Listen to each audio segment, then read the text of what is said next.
session. At this session, we'll talk about a very interesting but inevitable situation, which is called urban expansion.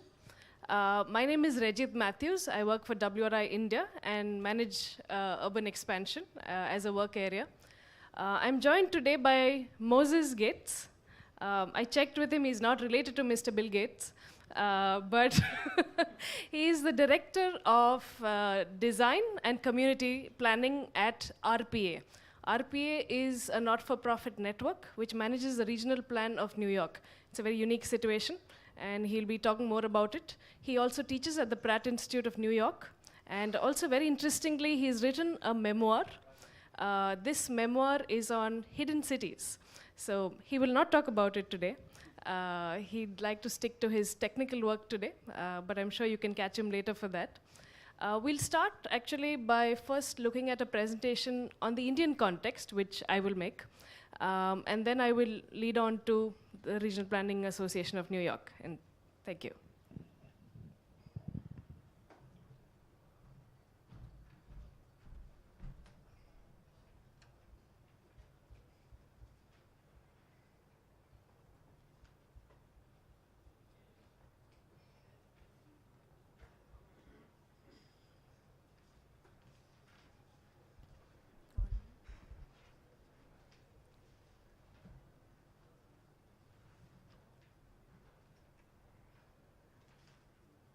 So I'll start with the presentation on urban expansion. These are cities which are familiar to you. The first one is Delhi, the NCR, that is the National Capital Region of Delhi, Mumbai and Pune. So what you see in grey is basically the urban growth or the spatial footprint of the city up to the year 2005 and 6. What grew after that in about 6 years up to the year 2012 is what you see in red. So you can see the amount of growth around Delhi. It's definitely around Gurgaon, Noida, Faridabad, Greater Noida, all these areas that you are probably aware of. Mumbai is not seeing as much growth in this image, as you can see, but definitely growing. And then you'll realize that a city very close to Mumbai has taken most of the growth in terms of IT, ITES, and other newer economies. So when we look at what is the growth rate of these cities per year, what we're seeing is the spatial footprint is growing at 54 square kilometers per year in Delhi. It's growing at 5 square kilometers per year in Mumbai and 42 square kilometers per year in Pune. That's the rate at which urban expansion is happening in our cities. We look at one more set of cities, Ahmedabad, Chennai and Bangalore. Ahmedabad and Chennai, as you can see, not as much as the other cities, but definitely sort of transport corridor oriented growth is happening. Bangalore, of course, seeing a spurt. And if you see the numbers, Bangalore is managing almost 40 square kilometers per year. And this is the calculation for the frame that you're looking at. It's not necessarily the municipal or any other boundary, it's the frame you're looking at. We'll actually go ahead to see a detail of Bangalore, just to see what does it mean on ground, because these are good as a macro level understanding of urban expansion. We understand that there are benefits of compactness, there are externalities of sprawl, but the inevitability of urban expansion has to be addressed. And I borrow a concern from an eminent urbanist, K.C. Sivaramakrishnan, where he says that the country's march to the city will be merely demographic. And this is the concern he raises if we do not address all these challenges. And I think that's a clear fear to address as future. We look at the case of Bangalore. You saw some of the growth rates of Bangalore. This is an image of Whitefield in Bangalore. This is an area to the periphery of the city where a lot of the IT, ITS developments are coming up. And you can see how the city is advancing into the peripheries. Just a brief idea of jurisdiction. You can see the Bangalore Development Authority. That's the Development Authority of Bangalore. You see Bayappa on top. You see Anekal below. Bayappa is where the new international airport has come up. Anekal is the area towards which the IT corridor is extending in many ways. A better image would be this. We're looking at the population growth rate in the BMR. The darker the color of red, the higher the growth rate. So you can see that the peripheries of the city, so the innermost circle that you see is the municipal boundary, the second boundary is the development authority boundary, and the last is the regional boundary. So clearly the maximum amount of growth is happening in the peripheries. It's at the edge of the municipal boundary, the development authority boundary, and beyond that. Going ahead, we're zooming again on Bangalore. These are the rate of growth in the different jurisdictions. As you can see, regional authority, development authority, and municipal corporation. So you have 60 square kilometers, 29 square kilometers, and 13 square kilometers per year. These are very high growth rates for Bangalore. We'll look into what is triggering this growth, and what does it look like. So Electronic City and Whitefield are clearly the IT hubs and the new economy hubs of Bangalore. Proliferation of growth is happening there. The more recent movement in terms of city growth is towards the airport, the Bayal airport that you see on the north. This is a zoom in of what does it look like around the international airport of Bangalore. You can see the little plane at the bottom, that's the sort of trumpet interchange that enters the airport. So the areas around are developing rapidly. How is it developing? This is all private developer driven development. Private developers are taking huge chunks of land. They are cutting it into plots. You can see the kind of road networks that are coming up only to service that development. There's no larger sort of plan in place. So sort of disconnected, dispersed, unserviced expansion happening towards the airport of Bangalore. We look at the other periphery, which is the eastern side of Bangalore, and this is Whitefield. Now this is not private developer driven, this is government driven. This is where a lot of allocations of plots were given to IT companies. You can see the size of plots, of course. This is the export promotion areas, EPIP, about 500 acres given. The IT parks of Bangalore, about 70 acres, Bagmane Trade Center, 50 acres. So you can see the kind of sizes given. The sort of downside of this is that not enough road networks are planned, but large chunks of land given for different companies. Here's a look at the density of road networks. So you see Jayanagar and Vijayanagar. If you're aware of Bangalore a little bit, these are sort of the neighborhoods towards the center of the city. You can see the density of road network there, and you can see Whitefield. And today there's a lot of traffic congestion there, and you'll see some of the reasons why these peripheral areas are doing so badly. This is more visual, where you can see the same kind of road networks lead to dead ends, high density development. The day motorization hits this place in terms of people buying more vehicles, this road is going to be gridlocked. Contrasting settlements, newer developments versus traditional urban villages, private havens in terms of infrastructure and the apathy outside, traditional spaces sort of disappearing over time. These are spaces accessible to all, but slowly disappearing. Self-provisioning of basic services. This is water, for example, tube wells, people managing water somehow or just buying it off tankers. And environmental degradation as well. So these are, and this is say solid waste management. So these are some of the, sort of characteristics on ground when you go to these places in terms of the peripheries. So what we wanted to do was figure out hence where do we go from here. This is a broad idea of what expansion looks like in the peripheries of most of our cities today. We'll talk about 4 ways ahead. One of them is introducing missing scales of plans. This is not something new. The 74th Constitutional Amendment Act spoke about bringing in scales of plans. The reality today, unfortunately, is not what was envisioned. As you can see, what you see in blue is the Karnataka Town and Country Planning Act. Now, Town Country Planning Acts are there in every state in India. They determine how urban centers should be planned and managed. As you can see, there is sort of a missing gap in terms of regional planning, a missing place in terms of local area planning. City master plans, though, have been happening over time. It's a sort of dated land use and regulations oriented master plan that continues, but many of the others missing. In terms of the actual situation, some of these plans get done. They might be funded by, say, bilateral institutions, etc. The model law, which sort of trails out after the 74th Amendment, suggests many of these things, but the reality has not changed much. Some of the work we are doing at WRI is to look at how to bring in these scales of plans.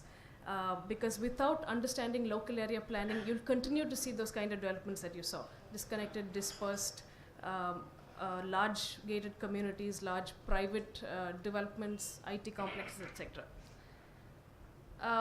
The next sort of way forward would be to look at how do you access planned and serviced land. So a lot of the land is getting bought up and cut up into plots, but there's no services, no water supply, sewerage, drainage, any of that.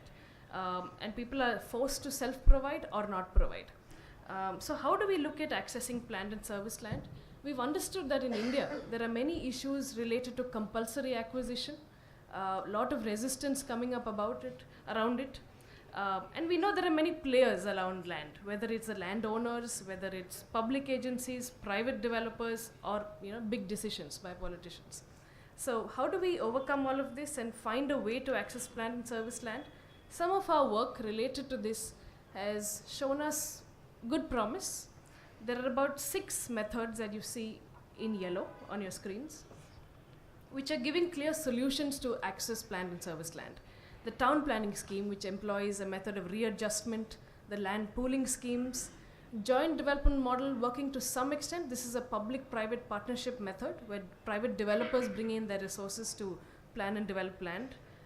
The Naina scheme in Mumbai, this is for the new airport that's towards Navi Mumbai. How do you look at land pooling and using other techniques as well? Using development right in lieu of land, because land is really expensive now in city centers. Cluster redevelopment, etc. So these are ways in which land could be accessed, planned better. And these show a lot of promise, and we're happy to discuss about these later. The third strategy would be to look at strategic spatial planning. I don't need to explain this too much. We saw a fantastic example today of Portland. I hope all of you all were here. But a very quick understanding of the way we are continuing to use land use based master plans in India. This is what our acts mandate. Our acts are over 50 years old.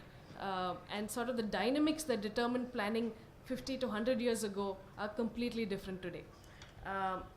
For example, this is the case. You can see Bangalore, which has about 8 million people. And the smallest town, one of the smallest towns in Karnataka, Beltangadi, is about 8,000 people. But both of them share the same planning process. The same land use plan applies to both. So clearly we understand that larger cities that are reached, and in fact Bangalore is estimated to be about 10 million today, there are many challenges, whether it's transport, economic plans, infrastructure plans. There's a whole different dynamic that comes with large cities. That is clearly not recognized in our planning processes today. So definitely moving on to strategic spatial planning to complement the regulating plan would be a good way forward. Like I said, this is an example of New York. Maybe next time I'll bring Portland in as well. But this is what Mayor Bill de Blasio made for New York. You can see projects. These are not just a regulation-based project. This could be any project involving any number of sectors, because a city does not work sectorally. Making sure that they are followed up in terms of which agencies lead it, tracking, budgeting, etc. Similarly, you can see the strategic plan for London is done in a similar way. The last sort of way forward that I'd suggest for urban expansion is to look at how do you leverage coalitions and civic networks. One example, what you're seeing on the left, is how service provider jurisdictions in Bangalore all vary. So it doesn't mean that if you come and stay within the municipal boundary of the city, you become a citizen who has access to all services. You don't. This is the kind of provision that happens between, sort of the development authority, the municipality, energy, water, sewerage, etc., all different boundaries. So it depends where you're located, you might get your services or not. We're seeing this as a clear problem because one, you have sort of these electoral cycles that happen that determine decisions. Long range planning and decisions are not easily possible. Like I mentioned, people are shifting cycles, whether election wise, administration wise, interdepartmental issues. So, but cities are also recognizing this as a challenge. The new age urban challenges are daunting. The Delhi Development Authority has decided to look at how to restructure its act. So there's a committee set up for that. The Bangalore City Municipal Corporation has also decided to do a restructuring of its entire organization. So comprehensive restructuring is happening. Will this work in the long term, or are there other solutions as well? One of the solutions comes from my counterpart at the table today. The Regional Planning Association of New York is a not-for-profit network. They've been around for over 80 years preparing the regional plan of the tri-state of New York. This is a very unique situation, and I'll end here. This is the fourth sort of strategy that we're looking at, and I'll ask Moses to come and elaborate further.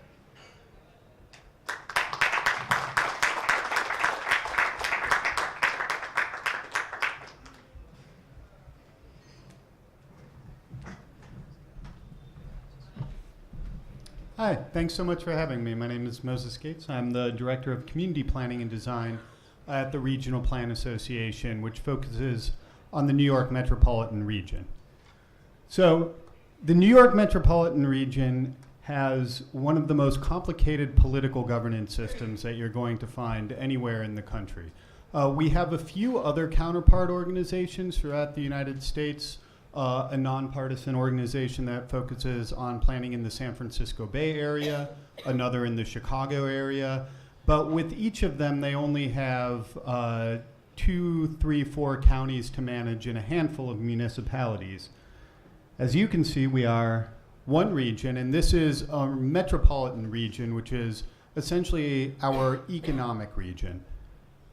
3 states, each with very distinct laws. 17 metropolitan planning organizations that are responsible for a share of the planning in the region, 31 counties, another level of governance, and 783 municipalities, each of which has control over their own land use process. So imagine you have to negotiate 783 different municipalities, each one wanting development exactly their own way. It becomes difficult to manage. And we really came about the Regional Plan Association in the 1920s when we started to see kind of a lot of unplanned growth throughout the region. The region's core is New York City and had been undergoing a lot of growth since the second half of the 19th century. But once that started to spill over into neighboring municipalities where New York City had no control, we ran into a lot of problems. We didn't plan a road network or a transit network. We had no way of integrating all the other municipalities into the region. So a nonpartisan organization was formed, and it was formed mainly out of the business interests of the city at the time, the business and professional interests, who were most affected by this lack of a planned region. And in 1922, they formed the Regional Plan Association, and for the next 7 years, the association did nothing but research. We went around to all of the different municipalities, we explored all of the different transit options at the time, and in 1929 came out with our first plan for New York City. Now, this is the urbanized land in the region in 1930. In 1950, it kind of starts to expand around the New York City core.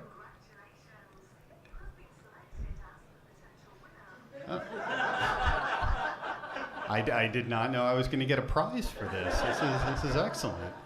And in the 50s and 60s, we really start to go crazy with urban expansion and suburbanization.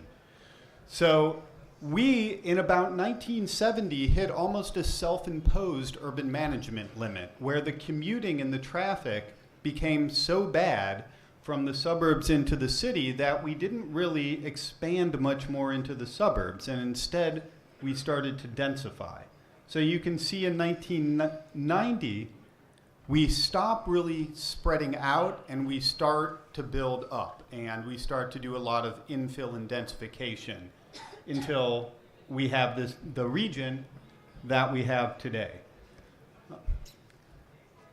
And if we keep going at our current rates, we're looking at managing this type of urban expansion throughout 2040.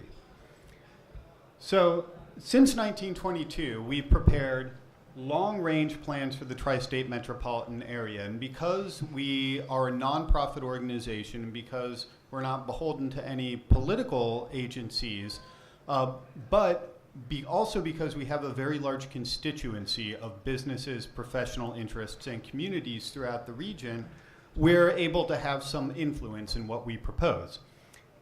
And each plan recommends policies and investments for a sustainable and prosperous region. And our first regional plan, which came out in 1929, was mainly focused around transportation. and we proposed extensive highway and transit system throughout the region. And it has taken a long time, but almost everything we have proposed from the 1929 plan has come to pass.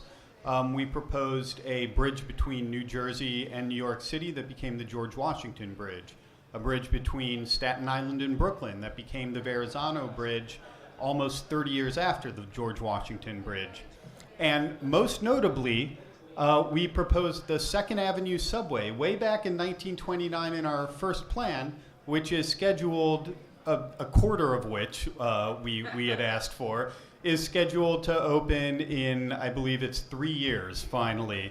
Not quite 100 years, 90 years for one of our recommendations to come. So that was the first plan. You can see the George Washington Bridge.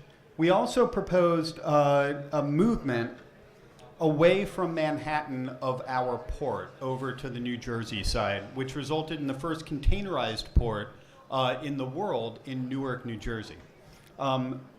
Preserving our open space was our third biggest thing.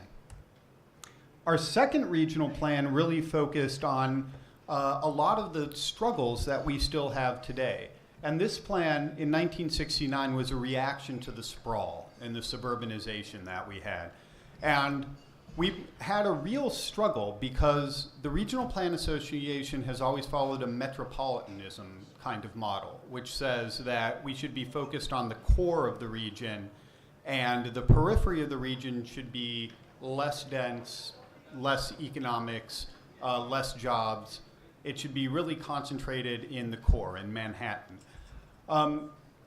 But suburban sprawl had taken a lot of jobs with it and a lot of population. And we thought in 1969 that we might approach this differently and we might advocate for regional density and regional centers to really be part of the new region. Instead of trying to keep the center strong as it was hollowing out, maybe we should build up Stamford, Connecticut and Princeton, New Jersey to be kind of larger cities that stood on their own instead of being kind of satellite cities of New York.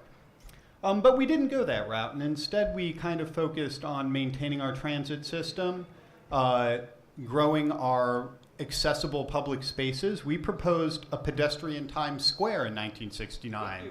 Yes, in the second plan, a good 50 years before, a good 40 years, I should say, before it actually came to pass. As well as focusing more on the social aspects of having economically diverse and racially integrated neighborhoods throughout the city, which is still something New York struggles with today. The third regional plan was when New York City was really in crisis, when we had hit a really bad recession in the early 1990s, not just the city, but the region, that threatened the New York metropolitan's kind of preeminence in the United States as really the largest metro region, the most economically significant metropolitan region in the city. And we proposed kind of a revitalization strategy for the central city that focused mostly on a high-speed rail network that we are still coming to pass. And again, preserving our open space so that as we densify, we don't spread, but instead we densify up. And we are currently proposing our fourth regional plan, which is a 25-year vision for the city that ends in 2040. And it also focuses heavily on urban management. But we are running into a big problem, which is we are running out of urban to manage. We have almost no, in the core of the city where we're proposing densification, we have almost no land to build on. When I came into the Delhi airport and I rode from the airport to my hotel, I passed, tracts of undeveloped land. If you fly into JFK and you take a cab to the airport, you don't see anything near that. You see very dense neighborhoods, not dense by New York City standards, but dense by United States standards at least, from the moment you exit the airport, and if you go towards New York City against denser. And if you go away from New York City, you're still going to drive a good half hour before you get anywhere outside of any kind of urban area. So our fourth regional plan is focused on a few different things. We need to provide that capacity for growth, and where we can in the cities, and we're going to have to come up with a lot more innovative strategies to develop densely around the core of the city where we don't have that land. And we don't just need housing and jobs, we also need open space, schools, transit, police, fire, everything else you need from a well-planned city. And also we need to improve affordability, because as we continue to get economic growth in New York City, and in New York City, New York City has provided 9 out of 10 of the jobs created in the region since the last third regional plan. So the economic growth continues to be in the city, but it doesn't have the spatial room to have the housing and the people to accommodate it, which means two things. There's pressure to have suburbanization and sprawl, but the suburbs will resist that. And if there's no room to build in the city, you have enormous price pressures. And that is what is really driving the affordability crisis that is our biggest crisis. We have economic growth, job growth, but we don't have the housing growth to accompany it. So we get squeezed. And housing gets more and more and more expensive, threatens our diversity, threatens our vibrancy as a city, and also in the long term threatens our economic growth and vitality. So improving affordability is a large focus going forward. And of course, resiliency is our third largest focus. Transportation, affordability, and resiliency. New York City is extremely vulnerable to climate change. It has almost a third of its space, and much more space in the region is in what would be a flood zone if the temperature increased by even the 2 degrees that's called for by the Euro 6 agreement. So our governing structure for the fourth plan has to include a wide range of stakeholders.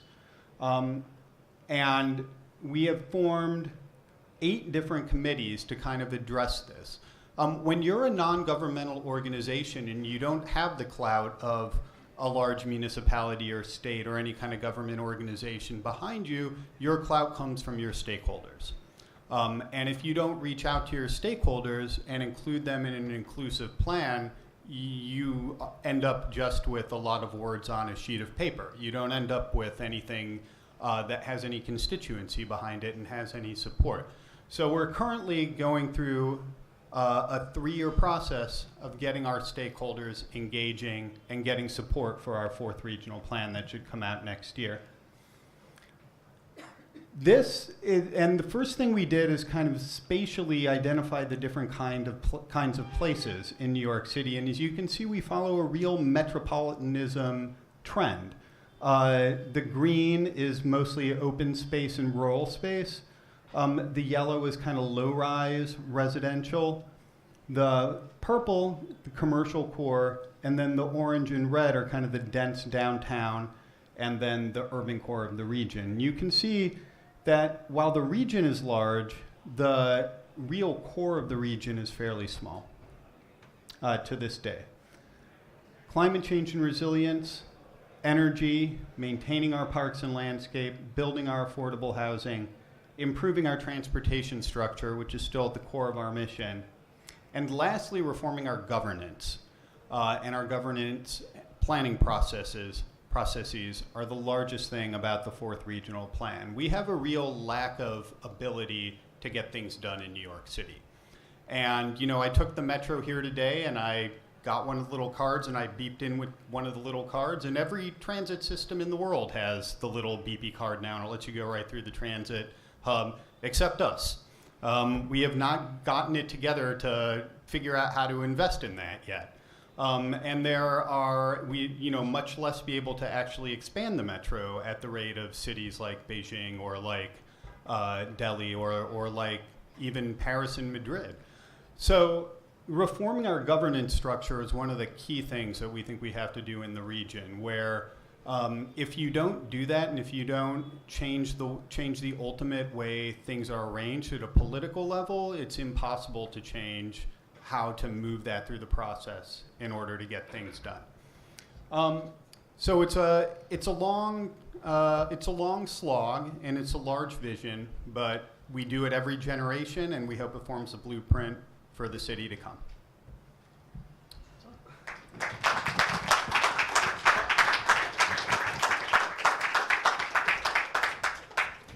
Thank you very much, Moses. We have time for only 3 questions. So if anybody has any questions, please.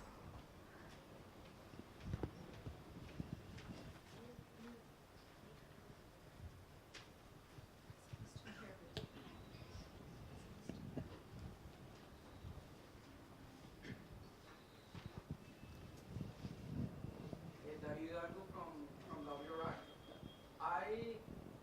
Your name remembers really big part of the story of New York and the big debate that was in the 60s regarding the expansion of highways versus preservation of neighborhoods, with the discussion between Robert Moses and Jane Jacobs. Was that part of the plan, or that was something that appeared and was changed at that time and changed forever, the preservation of the core of the neighborhoods in New York City? I think you can take the question and then we'll move to the next, since we have only 3. Yeah. So it's interesting because the Regional Plan Association often gets blamed for the excesses of the Robert Moses era. We proposed lots of the highways that Robert Moses built. We proposed lots of the parks that Robert Moses built. And there is, an argument that Moses kind of used the regional plan's blueprint of 1929 to push through lots of those projects. It's the kind of thing where we all wish we had the foresight in the 20s to, not build gigantic highways everywhere. And we didn't really start to consider that until we start to see the physical on-the-ground aspects of the impact of that on the neighborhoods. In the 1960s, there was a vigorous debate within the Plan Association about that, and transit-oriented development and preserving neighborhoods really won out, and that's, I think, when the focus mostly shifted. Based on that, we hit kind of a turbulent time in the 70s and 80s, which also kind of further changed the discussion around how to revitalize our neighborhoods and revitalize our cities. But we like to think we had been forward thinking, and we're talking about things, like the pedestrianization of Times Square, like inclusionary housing, which we first proposed in a very different form in the 1960s.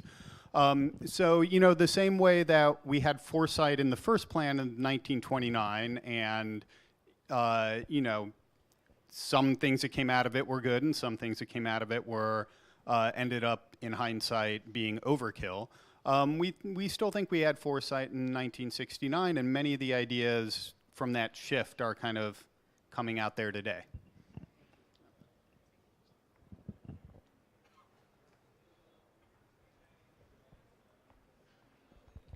Thank you very much. I'm Margarita Parra from the Hewlett Foundation.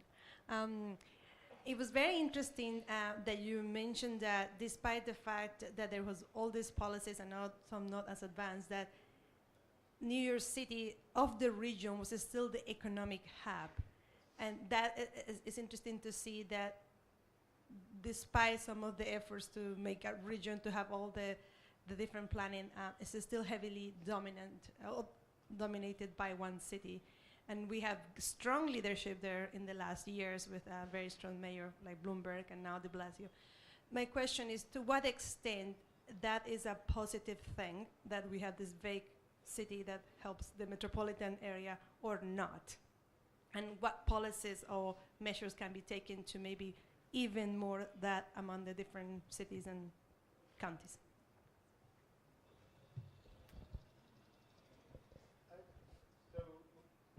So this is a very difficult question, because you have to remember, while New York City has most of the economic power in the region, it's still very socially stratified, and And if you go by just median income of residents, it's not the richest place in the region by a long shot. Westchester County, Nassau County, the suburbs are much richer than New York City, even if New York City is the economic engine and has most of the jobs. So we would love, for instance, a commuter tax where we're able, and we used to have one, where we're able to tax the residents of the suburbs for the services they use when they come into work at the cities, but we don't have the economic clout or the political clout to pass that and do that. So I, as a New York City person, I think this city doesn't have enough political power in many instances, and especially because those smaller municipalities throughout the region oftentimes keep any development from happening, and especially any equitable development. That's not just for very wealthy individuals with large houses, and you can't get any transit-oriented development or real density around it. So in some aspects, the fact that New York City doesn't dominate the region politically, that we only have a quarter to a third, depending on the year, of the population of the region, and only have any political representation in one of the 3 states of the region, kind of keeps the region from having more equitable policies in terms of development and in terms of land use. And oftentimes, New York City is left to shoulder the burden because they are the most progressive, not always the most progressive, but often the most progressive, and kind of most forward-thinking on many of the urban policies because, we're New York. We have a last question. The last question to Radha. So I'm Radha from WRI. If I understand correctly, Regional Planning Association is a non-government, not-for-profit organization that has been operating since, well, a number of decades. It's quite amazing. Like Reggie says, it's a very unique situation. So the plans that you all propose, these are actually parallel plans to the official plan. My question is, how much of it gets absorbed into an official plan? Because in one of the South Indian cities where we come from, Bangalore, there has been a conversation for a long time now about a shadow master plan for the city developed by communities and civic agencies and involving lots of other stakeholders. So is that the way your organization also works? Is it a parallel plan but is also taken very seriously because you all go through a very proper planning, participatory and proper planning? I think the term shadow master plan really does sum it up very well. And I actually like that term a lot, and I'm going to take it back to my organization and see if they will use it. Yeah, I mean, when we put forward a master plan, and it has ranged from in the first master plan to being real specific spatial planning, to in our fourth plan being much more like a set of policy recommendations and best practices for the city. Whenever we put these together, and we put 4 of them together so far, they all have the potential to end up as words on paper that a bureaucrat throws in the trash can. And the reason that they don't end up like that, and we have varying degrees of success of what's been implemented, but most of the big planning projects in New York City have originated with ideas from the Regional Plan Association.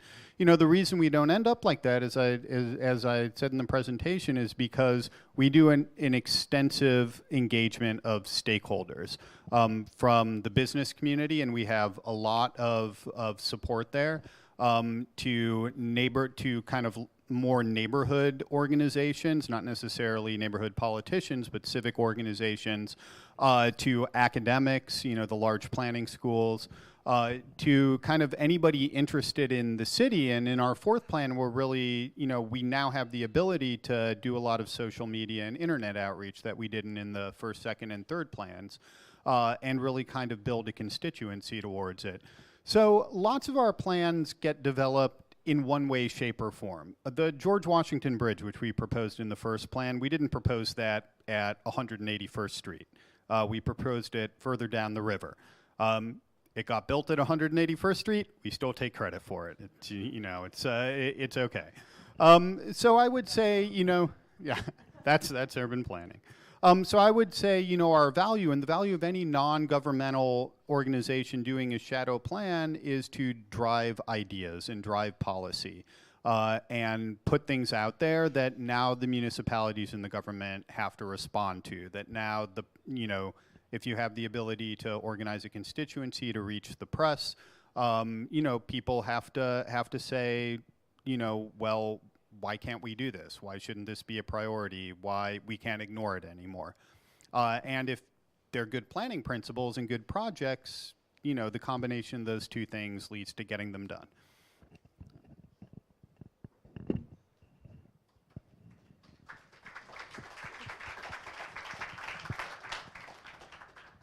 Thank you very much, Moses, for flying in from New York to share some of your insights on New York.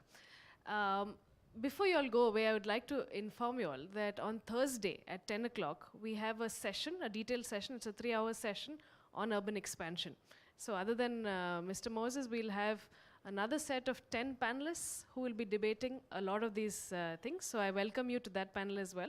Thank you very much.